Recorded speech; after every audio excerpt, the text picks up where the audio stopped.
നമസ്കാരം, ഭാരത് ലൈവിലേക്ക് സ്വാഗതം. നമസ്കാരം. ഫെലോൺ എന്നൊരു അത്യാധുനിക യുദ്ധവിമാനം, നാറ്റോ ഇട്ടേക്കുന്ന പേരാണ് ഫെലോൺ, പക്ഷേ അതിൻ്റെ ശരിക്കുള്ള പേര് Su-57 എന്നാണ്. അത് റഷ്യയുടെ 5ാം തലമുറ സ്റ്റെൽത്ത് ടെക്നോളജിയുള്ള യുദ്ധവിമാനം, സൂപ്പർസോണിക്കാണത്. അതായത് ലോകത്തെ മുൻനിര വിമാനങ്ങളിൽ F-35, അമേരിക്കയുടെ F-35 അടക്കമുള്ള മുൻനിര വിമാനങ്ങൾ കിടപിടിക്കാവുന്ന റഷ്യൻ ടെക്നോളജിയാണ്. ഇന്ത്യക്ക് റഷ്യ നൽകിയിരിക്കുന്നത് Su-30 MKI വിമാനങ്ങളാണ് ഇന്ത്യക്ക് റഷ്യ കൈമാറിയിരിക്കുന്നത്. ഇതിൻ്റെ Su-57 എന്ന് പറഞ്ഞാൽ ഏറ്റവും ലേറ്റസ്റ്റ് ആയിട്ടുള്ള അപ്ഗ്രഡേഷൻ. ഇതൊരു 35 മുതൽ 40 വിമാനങ്ങൾ ഇന്ത്യക്ക് നൽകാമെന്നും ഇന്ത്യയിൽ തന്നെ നിർമ്മിച്ചെടുക്കാം. ഇന്ത്യയുടെ ആവശ്യങ്ങൾക്കനുസരിച്ച് തദ്ദേശീയമായി റഫേൽ വിമാനങ്ങൾ ഇന്ത്യ ഓർഡർ ചെയ്തതുപോലെ തദ്ദേശീയമായി 82% ഇന്ത്യയിൽ നിർമ്മിച്ചെടുക്കാം എന്നൊക്കെയുള്ള വാഗ്ദാനങ്ങൾ റഷ്യ ഇന്ത്യക്ക് നൽകിയിരുന്നു. പക്ഷേ ഇപ്പോൾ കേൾക്കുന്നത് ഇന്ത്യൻ സൈനിക നേതൃത്വം ആ Su-57 വിമാനങ്ങൾ വാങ്ങിക്കൂട്ടുന്നതിനെ നഖശിഖാന്തം എതിർക്കുന്നു എന്നാണ്. ഒരു കാരണം നമുക്ക് പറയാനാകുന്നത്, റഷ്യയ്ക്ക് മേൽ അമേരിക്ക ഏർപ്പെടുത്തിയിരിക്കുന്ന 100% ഉപരോധം. ആ ഉപരോധം പ്രകാരം ഇന്ത്യ റഷ്യയിൽ നിന്നും എന്തെങ്കിലും ഒരു ഉപകരണം അല്ലെങ്കിൽ ഉൽപ്പന്നം ഇനി വാങ്ങുകയാണെങ്കിൽ, ഇപ്പോൾ വാങ്ങിക്കൊണ്ടിരിക്കുന്നതല്ല, പുതുതായി വാങ്ങുകയാണെങ്കിൽ ഇന്ത്യക്കും അതിൻ്റെ കടുപ്പം അറിയേണ്ടി വരുമെന്ന ഒരു ഭീതി.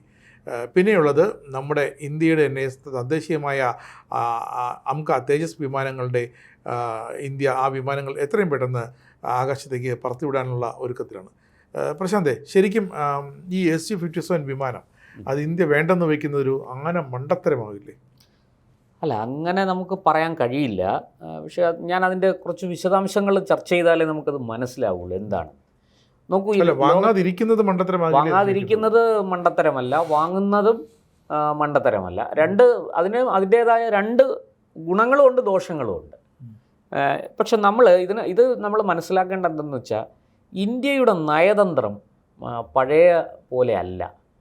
നമ്മൾ വളരെ ഫാസ്റ്റായിട്ട് ഡെവലപ്പ് ചെയ്യുകയും ചേഞ്ച് ചെയ്യുകയും ചെയ്തുകൊണ്ടിരിക്കുകയാണ് നമ്മുടെ രാജ്യം. ഞാനത് വിശദാംശങ്ങൾ പറയാം, അപ്പോൾ അത് മനസ്സിലാവും. അതായത് റഷ്യ ഒരു ഓഫർ വെക്കുകയാണ് നമ്മുടെ മുന്നിൽ. Su-57 താങ്കൾ പറഞ്ഞു 82%. 82% എന്നുള്ളതിനേക്കാൾ 100% ഇന്ത്യയിൽ നിർമ്മിക്കാം. അതായത് HALൻ്റെ നാസിക് ഫാക്ടറിയിൽ നിർമ്മിക്കാം എന്നാണ് അവർ പറയുന്നത്. അവരിതിൻ്റെ സോഴ്സ് കോഡ് അടക്കം ഫുൾ ടെക്നോളജിയും ഇന്ത്യക്ക് കൈമാറാം. ഇത് റഷ്യ ചെയ്യുന്നത് റഷ്യയുടെ ഭാവി ഇന്ത്യക്ക് തരികയാണ്. റഷ്യയുടെ ഫ്യൂച്ചറാണ് ഇന്ത്യക്ക് തരുന്നത്. ഇത് വാങ്ങിക്കഴിഞ്ഞാൽ, ഇത് കിട്ടിക്കഴിഞ്ഞാൽ നമ്മൾ സ്വന്തമായിട്ട് ഇത് ഉണ്ടാക്കും, നമ്മളിത് കച്ചവടം ചെയ്യും. റഷ്യ ഉണ്ടാക്കുന്നതിനേക്കാൾ വില കുറച്ച് ഇത് ഉണ്ടാക്കാൻ ഇന്ത്യക്ക് സാധിക്കും. എഞ്ചിൻ റഷ്യ തന്നെ നൽകേണ്ടി വരും. അല്ല, അതാണ്, എഞ്ചിൻ റഷ്യ തന്നാൽ ഈ സോഴ്സ് കോഡ് കൂടെ കിട്ടിക്കഴിഞ്ഞാൽ നമുക്ക് ഈ എഞ്ചിൻ ഇവിടെ നിർമ്മിക്കാം. കുറച്ച് വർഷങ്ങൾ എടുത്തേക്കാം, പക്ഷെ നമുക്ക് ഈ എഞ്ചിൻ നമുക്ക് തന്നെ നിർമ്മിച്ചെടുക്കാൻ കഴിയുന്ന ഒരു സാഹചര്യത്തിലേക്ക് അത് പോകും. അപ്പോൾ വാസ്തവത്തിൽ റഷ്യയുടെ ഭാവിയാണ് ഇന്ത്യക്ക് മുന്നിൽ സമർപ്പിച്ചത്. പക്ഷേ ഇന്ത്യ അക്കാര്യത്തോട് പോസിറ്റീവായിട്ട് പ്രതികരിച്ചിട്ടില്ല, എന്നാൽ നെഗറ്റീവായിട്ട് തള്ളിക്കളഞ്ഞിട്ടുമില്ല. ആ ഓഫർ അങ്ങനെ നിൽപ്പുണ്ട്. ഇന്ത്യ ഒരു yes or no പറഞ്ഞിട്ടില്ല. അതിൻ്റെ കാരണങ്ങളിലേക്ക് ഞാൻ വരാം. അതിനു മുമ്പ് ഈ ഓഫർ എന്താണെന്നും ഇതിനകത്ത് എന്തൊക്കെയാണ് ഉള്ളതെന്നും നമ്മൾ മനസ്സിലാക്കണം. ഒന്നാമത്തെ കാര്യം ഞാൻ പറഞ്ഞല്ലോ, HALൻ്റെ നാസിക്കിലെ ഫാക്ടറിയിൽ ഇത് നിർമ്മിക്കാം എന്നുള്ളതാണ് ഇത് ഫുൾ സോഴ്സ് കോഡ്. അപ്പം അതായത് താങ്കൾ പറഞ്ഞ അനുസരിച്ച് 82% ഇവിടെ നിർമ്മിക്കുമ്പോൾ 18%, അതായത് എൻജിൻ മാത്രം റഷ്യയിൽ നിന്ന് നിർമ്മിച്ച് കൊണ്ടുവരുന്നു എന്നുള്ളത്. അതങ്ങനെയല്ല, എൻജിൻ്റെ പാർട്സ് അവർ നിർമ്മിച്ചിട്ട് തരുന്നു, ഇവിടെ വെച്ച് നമ്മൾ അസംബിൾ ചെയ്യുന്നു. അത് സോഴ്സ് കോഡൊക്കെ ഉപയോഗിച്ച് നമുക്ക് ചെയ്യാം, ഇത് ഓപ്പറേറ്റ് ചെയ്യാം, ബാക്കി കാര്യങ്ങൾ. അപ്പോൾ അതിൻ്റെ ബാക്കി ഘടന മുഴുവനും, വിമാനത്തിൻ്റെ എല്ലാ കാര്യങ്ങളും, ചേസ് ഉൾപ്പെടെ എല്ലാ കാര്യങ്ങളും നമുക്കിവിടെ നിർമ്മിക്കാം എന്നുള്ളതാണ്. അതൊരു അഡ്വാൻറ്റേജ് ആണ്, അല്ലെന്ന് ഞാൻ പറയുന്നില്ല. അപ്പോൾ ഈ സോഴ്സ് കോഡ് തരാം എന്ന് പറയുന്നത് റഷ്യ ഒരു മുഴം നീട്ടിയെറിയുകയാണ്. എന്നുവെച്ചാൽ അമേരിക്കയുടെ F-35 ഇന്ത്യക്ക് തരാം. അതായത് ഈ അമേരിക്ക ഇന്ത്യ ട്രീറ്റി ഉണ്ടല്ലോ, സ്വതന്ത്ര വ്യാപാര കരാർ, അതിൽ ഇന്ത്യ ഒപ്പുവെക്കാൻ മടിച്ചു നിൽക്കുക. ഇന്ത്യയുടേതായ കണ്ടീഷൻ എന്ന് വെച്ചാൽ കാർഷിക ഉൽപ്പന്നങ്ങളൊന്നും ഇവിടെ അമേരിക്ക അവിടെ ഉണ്ടാക്കിയിട്ട് കുരുവില്ലാത്ത കത്തിരിക്കയും ഓറഞ്ചും ഒന്നും ഇവിടെ കൊണ്ടുവന്ന് ഇറക്കണ്ട. ചോളം അത് നമുക്ക് വേണ്ട, നമ്മൾ പറ്റത്തില്ലെന്ന് നമ്മൾ ആദ്യമേ പറഞ്ഞിട്ടുണ്ട്. ഈ കാര്യത്തിൽ കാർഷിക ഉൽപ്പന്നങ്ങൾ, അതുപോലെ ഡയറി ഉൽപ്പന്നങ്ങൾ, പാലുൽപ്പന്നങ്ങൾ, ഈ കാര്യത്തിലൊക്കെ നമ്മൾ അമേരിക്കയുമായിട്ട് ഒട്ടും തന്നെ കോംപ്രമൈസ് ചെയ്യുന്ന ഒരവസ്ഥയല്ല. ഇങ്ങനെ പല കാര്യങ്ങളും ഉണ്ട്, ഇരിക്കട്ടെ. അപ്പോൾ അമേരിക്കയ്ക്ക് ഇങ്ങനെ ഭയങ്കര സമ്മർദ്ദമാണ്. കാരണം ഇന്ത്യ ഈ 145 കോടിയിൽ മേളിൽ ജനസംഖ്യയുള്ള ഒരു രാഷ്ട്രം, അത് അമേരിക്കയുടെ കസ്റ്റമർ ആകുക എന്ന് പറയുന്നത് ചെറിയ കാര്യമല്ല. അപ്പോൾ കച്ചവടം ആണ് മുഖ്യം. അതുകൊണ്ട് അമേരിക്ക പല പല പല ഓഫറുകൾ വെക്കും. ഞങ്ങളൊരു കാര്യം ചെയ്യാം, നിങ്ങൾക്കിപ്പോൾ 5ാം തലമുറ യുദ്ധവിമാനങ്ങളില്ലല്ലോ, ഞങ്ങൾ 5ാം തലമുറ യുദ്ധവിമാനങ്ങൾ തരാം, F-35 ഞങ്ങൾ തരാം എന്ന് പറയുകയാണ്. ഇപ്പോൾ റഷ്യയെ സംബന്ധിച്ച് F-35 ഇങ്ങോട്ട് വന്നാൽ ഈ Su-57നേക്കാൾ മികച്ചതാണ് F-35 എന്നൊരു ഒരു ഒരു ഒരു പ്രചാരണം ലോകം മുഴുവനും ഉണ്ട്. രണ്ടിൻ്റെ അതിൻ്റേതായ മേന്മകളും ദോഷങ്ങളും ഉണ്ടാവും. നമുക്ക് അതിനെക്കുറിച്ച്, അതിൻ്റെ സാങ്കേതികത്വത്തെക്കുറിച്ച് നമുക്ക് പറയാൻ കഴിയില്ല ഇപ്പോൾ. വളരെ രഹസ്യമാണ്. ഈ F-35ൻ്റെ ചരിത്രവും കഥകളും ഒക്കെ നമ്മൾ അറിഞ്ഞാണ്. ഈ തിരുവനന്തപുരം വിമാനത്താവളത്തിൽ ഒരു വിമാനം സാങ്കേതിക തകരാറ് കൊണ്ട് ഇവിടെ വന്ന് ഇറങ്ങിയതും പൈലറ്റ് മൂത്രമൊഴിക്കാൻ പോലും പോവാതെ അതിൻ്റെ അടുത്ത് തന്നെ നിന്നത്, കസേരയിട്ടിരുന്നതും ഒക്കെ നമ്മൾ ചർച്ച ചെയ്തതാണ്. അത് ശരിക്കും സംഭവിച്ചത് ഇന്ത്യയുടെ തന്നെ ഇലക്ട്രോണിക് ജാമറിൽ പെട്ടുപോയതാണ്. അല്ലെ, കാളി എന്ന് പറഞ്ഞൊരു റഡാർ സംവിധാനമുണ്ട്. ഇന്ത്യ നമ്മുടെ പെർമിഷൻ ഇല്ലാതെ ഇത് ഓണാക്കിട്ടൊക്കെയാണ്. അതെ, നമ്മുടെ അതിർത്തിയിലേക്ക് കടന്നപ്പോൾ സ്വാഭാവികമായിട്ട് ദക്ഷിണ വ്യോമ കമാൻഡ് തിരുവനന്തപുരം. അതെ, അതുകൊണ്ട് അവർക്ക് പിന്നെ അവിടുന്ന് അതിന്റെ ടെക്നീഷ്യൻസ് ഒക്കെ വന്ന് സമയമെടുത്ത് ദിവസങ്ങളെടുത്താണ് UK നല്ല ടെക്നീഷ്യൻ വരുന്നത്. അല്ലല്ല, അമേരിക്ക ടെക്നോളജി ട്രാൻസ്ഫർ ചെയ്യാറില്ല. അമേരിക്ക ടെക്നോളജി അമേരിക്കയുടെ കയ്യിലാണ്. അതുകൊണ്ട് തന്നെയാണ് F-35 നമുക്ക് തരുമ്പോഴും ഒരു ടെക്നോളജി ട്രാൻസ്ഫർ ചെയ്യില്ല. പക്ഷെ അതിന്റെ മേന്മ വളരെ വലുതാണ്. അത് കാണിച്ചിങ്ങനെ നമ്മളെ കൊതിപ്പിക്കുകയാണ്. അപ്പോൾ റഷ്യ ഈ F-35 ഇന്ത്യക്ക് അമേരിക്ക നൽകുന്നത് റഷ്യയെ സംബന്ധിച്ച് അത്ര സ്വീകാര്യമായ കാര്യമല്ല. അത് തടയാനും കൂടി വേണ്ടിയിട്ടാണ് റഷ്യ ഇത്രയും വലിയൊരു ഓഫർ വെച്ചത്. ഞങ്ങൾ സോഴ്സ് കോഡ് അടക്കം തരാം, അപ്പോൾ ഭാവിയിൽ നിങ്ങൾക്ക് എന്ത് വേണമെങ്കിലും ചെയ്യാമല്ലോ എന്നാണ്. ഇനി മറ്റൊന്ന്, നമ്മൾ ഏത് യുദ്ധവിമാനങ്ങൾ വാങ്ങിക്കുമ്പോഴും അതിൽ നമ്മുടേതായ ആയുധങ്ങൾ ഘടിപ്പിക്കാനുള്ള സംവിധാനം കൂടി നമ്മൾ നോക്കും. ഇപ്പോൾ റഫേലിൽ നമ്മൾ അങ്ങനെ ചെയ്തിട്ടുണ്ടെന്നാണ് പറയുന്നത്. അപ്പോൾ ഇതൊക്കെ ചില സാങ്കേതിക രഹസ്യങ്ങളാണ്. അതൊന്നും നമുക്കങ്ങനെ പുറത്ത് കൂടുതലായിട്ട് ചർച്ച ചെയ്യാൻ സാധിക്കില്ല. അപ്പോൾ അതിന് ഈ വിമാനം ആരാണോ ഉണ്ടാക്കുന്നത്, ഏത് കമ്പനിക്കാരൻ ഏത് രാജ്യത്താണോ ഉണ്ടാക്കുന്നത്, അവർ അനുവദിക്കണം. അവരനുവദിച്ച് ഈ സോഴ്സ് കോഡ് എന്ന് പറയുന്നതിനകത്ത് ഇങ്ങനത്തെ ഒരുപാട് സംഗതികളുണ്ട്. വിമാനത്തിൻ്റെ പ്രവർത്തനം മാത്രമല്ല, ഈ വിമാനത്തിൽ ഏതൊക്കെ ആയുധങ്ങൾ ഘടിപ്പിക്കാം, ആ ആയുധങ്ങൾ ഘടിപ്പിച്ചാൽ നമ്മുടെ ഏതൊക്കെ മിസൈലുകൾ ഘടിപ്പിക്കാം, അത് ഘടിപ്പിച്ചാൽ എങ്ങനെ ഓപ്പറേറ്റ് ചെയ്യും, അത് ഈ സോഴ്സ് കോഡ് ഉണ്ടെങ്കിലേ അത് ഓപ്പറേറ്റ് ചെയ്യാൻ പറ്റുള്ളൂ. ഇതൊക്കെ ഇത്തരം സാങ്കേതികമായ വിഷയങ്ങളെല്ലാം ഇതിനകത്ത് കടന്നു വരുന്നുണ്ട്. അതും റഷ്യ നമുക്ക് ആ കാര്യത്തിലും നമ്മളോട് അവർ കോംപ്രമൈസ് ചെയ്യുകയാണ്. പക്ഷേ F-35 ഇതൊന്നും നടക്കില്ല കേട്ടോ. അത് അമേരിക്ക നമ്മളോട് അങ്ങനെയല്ല ചെയ്യുന്നത്. പിന്നെ ഈ പറഞ്ഞതുപോലെ ഇതിൻ്റെ മറ്റൊരു പ്രത്യേകത ഞാൻ വായിക്കാം. ഈ പാക്കേജിനൊപ്പം വരുന്ന ആയുധങ്ങൾ, അതായത് റഷ്യ നൽകുന്ന ആയുധങ്ങൾ, അത് R-37M 300 മുതൽ 400 കിലോമീറ്റർ ദൂരെ നിന്ന് ശത്രുവിൻ്റെ AWACS റീഫ്യൂവലിംഗ് ടാങ്കർ, ചാരവിമാനങ്ങൾ എന്നിവയെ വീഴ്ത്തുന്ന ലോകത്തിലെ ഏറ്റവും ദീർഘദൂര എയർ ടു എയർ മിസൈൽ. അതാണ് ഈ R-37M എന്ന് പറയുന്നത്. ഇത് പാകിസ്ഥാൻ്റെയും ചൈനയുടെയും കണ്ണ് കെട്ടാനുള്ള ഒരു സാധനമാണ്. കാരണം അവർക്കാണ്, ഇന്ത്യയുടെ തൊട്ടടുത്ത് കിടക്കുന്ന രാഷ്ട്രങ്ങളാണിത്. അവർ ഈ ആകാശത്ത് വെച്ച് ഇതുപോലെ ചാരവിമാനങ്ങളെ വിട്ടും അതുപോലെ അവരുടെ വിമാനങ്ങൾക്ക് ആകാശത്ത് വെച്ച് പിന്നെ ഫ്യുവൽ ഫില്ല് ചെയ്ത് കൊടുക്കുന്ന വിമാനങ്ങളും ഒക്കെ ഉണ്ട്. അപ്പോൾ ഇതിനെല്ലാം തകർക്കാൻ ഈ മിസൈൽ വഴി സാധിക്കും. ഇത് Su-57 നൽകും എന്നാണ്. മറ്റൊന്ന്, KH-69 ശത്രുവിൻ്റെ അതിർത്തി കടക്കാതെ 290 കിലോമീറ്റർ അകലെ നിന്ന് ബങ്കർ തകർക്കുന്ന സ്റ്റെൽത്ത് ക്രൂയിസ് മിസൈൽ. അതായത് ബങ്കറിനുള്ളിൽ പോയി ഒളിച്ച്, അവിടെയാണല്ലോ ഈ ആണവ ഇതൊക്കെ നടക്കുന്നത്, അവിടെ ആയിരിക്കും. പക്ഷെ ആ ബങ്കറിനുള്ളിലേക്ക് പോയി അതിനെ നശിപ്പിക്കുന്ന മിസൈൽ, അതാണ് ഈ KH-69. അത് ഇതിനോടൊപ്പം തരാം. ഇതൊക്കെയാണ് റഷ്യ പറഞ്ഞിരിക്കുന്ന ഓഫർ. എന്നാൽ ഇന്ത്യ ഇത് ഒരു കൃത്യമായ മറുപടി പറയാതെ, ഇതിനൊരു കൈ കൊടുക്കാതെ വരട്ടെ എന്ന് പറഞ്ഞ് ചിരിച്ചുകൊണ്ട് നിൽക്കുകയാണ്. നമ്മൾ റഷ്യയോട് നോ പറഞ്ഞിട്ടില്ല, പക്ഷേ യെസ്സും പറഞ്ഞിട്ടില്ല.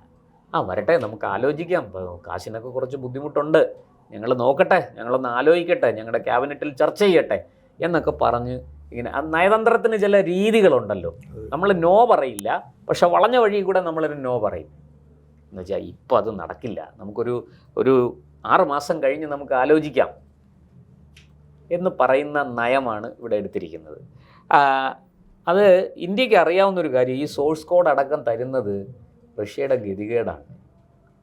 കാരണം ഒന്ന് ഈ F-35 ഇന്ത്യ വാങ്ങിച്ചാൽ വലിയ തുകയാണ് അങ്ങോട്ട് പോകുന്നത് അമേരിക്കയിലേക്ക്. അപ്പോൾ ആ തുക അങ്ങോട്ട് പോകാതെ നിങ്ങളൊരു കാര്യം ചെയ്യും, നിങ്ങൾ ഇന്ത്യൻ റുപ്പി തന്നാൽ മതി, ഞങ്ങൾ തരാം.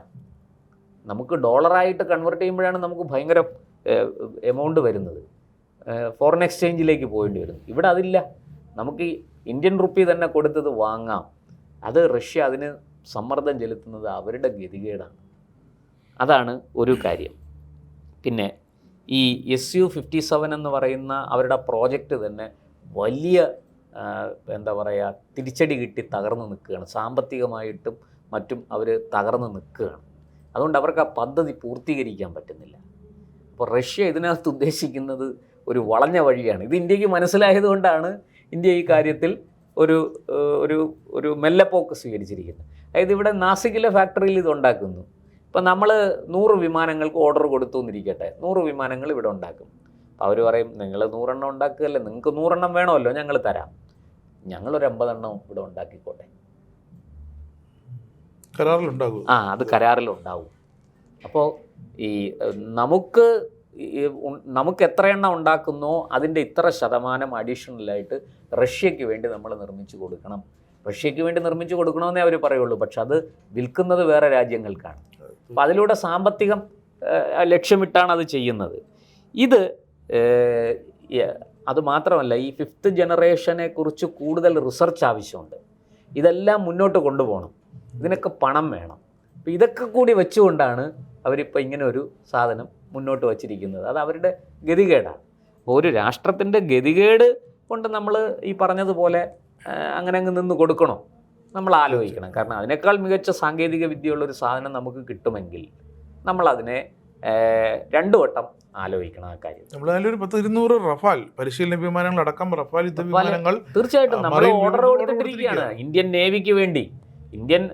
നമ്മുടെ യുദ്ധ കപ്പലുകളിൽ ഉപയോഗിക്കാൻ വേണ്ടിയിട്ട് നമ്മൾ ഈ പറഞ്ഞ പോലെ ഈ ഈ വിമാനവാഹിനി കപ്പലുകളുണ്ടല്ലോ, അതിലേക്ക് വേണ്ടിയിട്ട് നമ്മൾ റഫാലിന് ഓർഡർ കൊടുത്തു. 196 വിമാനങ്ങൾ നമ്മൾ മൊത്തത്തിൽ ഓർഡർ കൊടുത്തു എന്നാണ് ഞാൻ മനസ്സിലാക്കുന്നത്. ഇതൊക്കെ ഈ പ്രതിരോധ രഹസ്യങ്ങളായതുകൊണ്ട് നമ്മൾ കൃത്യം നമ്പരൊന്നും നമുക്ക് പറയാൻ പറ്റില്ല. ഈ പുറത്തു വരുന്ന വാർത്തയെ അടിസ്ഥാനപ്പെടുത്തിയാൽ നമുക്കതൊക്കെ പറയാൻ സാധിക്കൂ.